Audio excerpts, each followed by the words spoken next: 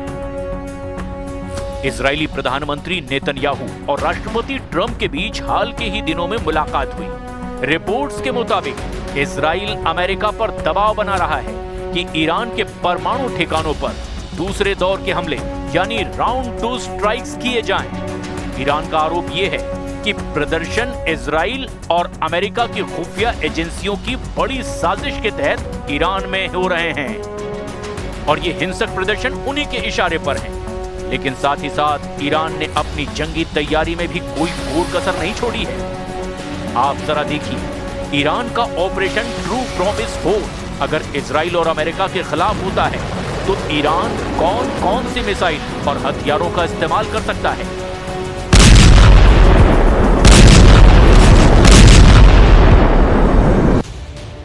Iran के पास missile और drone का जबरदस्त भंडार अभी भी मौजूद है। ईरान के पास बैलिस्टिक और हाइपरसोनिक मिसाइलों की जो रेंज मौजूद है वो इजराइल पर खास तौर से बेहद भारी पड़ सकती है। ईरान के पास मध्य पूर्व में मिसाइलों का सबसे बड़ा और सबसे ज्यादा वैरायटी वाली मिसाइलों का जखीरा है। ताजा अनुमानों के मुताबिक ईरान के पास 3000 से ज्यादा बैलिस्टिक मिसाइलें हैं। हाइपरसोनिक मिसाइल फतह 1 और फतह 2 मिसाइलें हैं। ये ईरान के सबसे आधुनिक हथियार हैं।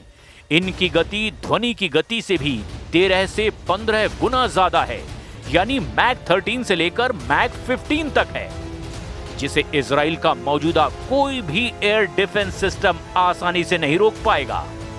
ईरान की इन मिसाइलों की रेंज लगभग 1400 से 1500 किलोमीटर है। जरा ईरान की लंबी दूरी की मिसाइलों के बारे में भी आप जान लीजिए। ईरान सेजिल मिसाइल 2000 से 2500 किलोमीटर तक मार कर सकती है और इजराइल के किसी भी कोने को अपना निशाना बना सकती है। यह सॉलिड फ्यूल आधारित है, जिसका मतलब यह है कि इसे बहुत कम समय में लॉन्च किया जा सकता है। खुर्रम शहर इसकी मारक क्षमता 2000 किलोमीटर है और ये 1500 किलोग्राम का भारी वॉरहेड ले जा सकती है। सटीक मार करने वाली मिसाइलें खैबर शेकन जिसकी रेंज 1450 किलोमीटर है और ये अपनी फुर्ती के लिए जानी जाती है, जो दुश्मन के रडार को भी चकमा दे सकती है। ईरान को ड्रोन सुपर पावर माना जाने लगा है। खास तौर से रूस यूक्रेन युद्ध में इसके ड्रोन्स ने शानदार प्रदर्शन किया है। शाहिद 136 इसे कामिकाज़े यानी कि आत्मघाती ड्रोन भी कहा जाता है। यह आकार में छोटा और सस्ता है, लेकिन 2000 से 2500 किलोमीटर की दूरी तक ये अपने टारगेट से टकराकर धमाका कर देता है। मोजर 10 ये ईरान का सबसे उन्नत ड्रोन है, जो 24 घंटे लगातार उड़ान भर सकता है और 300 किलोग्राम तक के बम या फिर मिसाइल ले जा सकता है। इसकी रेंज 2000 किलोमीटर है। शाहिद 107 ये एक नया टोही और हमलावर ड्रोन है, जिसे विशेष रूप से स्वार्म अटैक यानी कि दर्जनों ड्रोन का एक साथ हमला करने के लिए डिजाइन किया गया है। ईरान की क्रूज मिसाइलें पावे बेहद खतरनाक मानी जाती हैं, जो 1650 किलोमीटर तक मार कर सकती है और बहुत कम ऊंचाई पर उड़कर रडार से बच भी सकती है।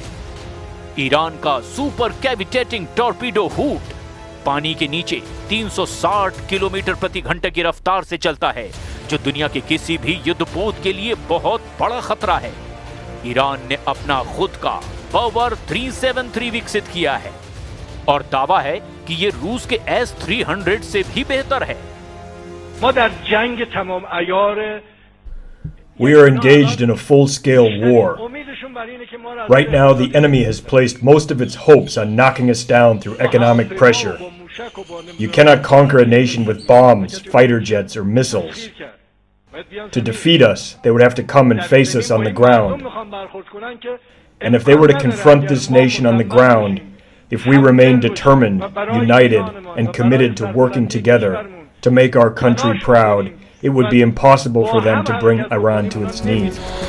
अब देखना यह होगा कि अगले 24 घंटे से 48 घंटे के अंदर ईरान और अमेरिका इजराइल के हमलों से निपटने के लिए आखिर क्या क्या करते हैं।